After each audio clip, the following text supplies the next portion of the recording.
اللہ اللہ اینچے شیرین است نام شیر و شکر می شود جانم تمام اللہ اللہ کیسا پیارا نام ہے عاشقوں کا مینا اور جام ہے مٹا دے اپنی ہستی کو جونک دے ساری مستی کو بستی بستی کہتا جا اللہ اللہ اللہ اللہ اللہ اللہ اللہ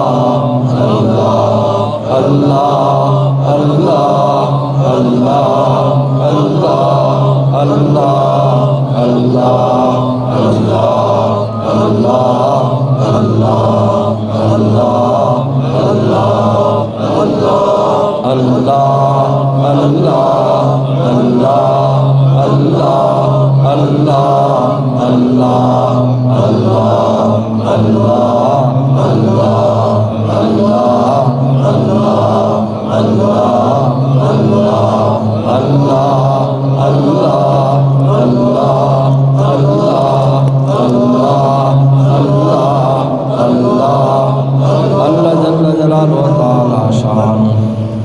دس بار استغفار پڑھیں رب اغفر وارحم وانت خیر الراحمین رب اغفر وارحم وانت خیر الراحمین رب اغفر وارحم وانت خیر الراحمین رب اغفر وارحم وانت خیر الراحمین رب اغفر وارحم وانت خیر الراحمین رب اغفر وارحم وانت خیر الراحمین رب اغفر وارحم وانت خیر الراحمین 10 بار یہ درود شریف پڑھ لیں صلی اللہ علی النبی الامی صلی اللہ علی النبی الامی صلی اللہ علی النبی الامی صلی اللہ علی النبی الامی صلی اللہ علی النبی الامی صلی اللہ علی النبی الامی صلی اللہ علی النبی الامی صلی اللہ علی النبی الامی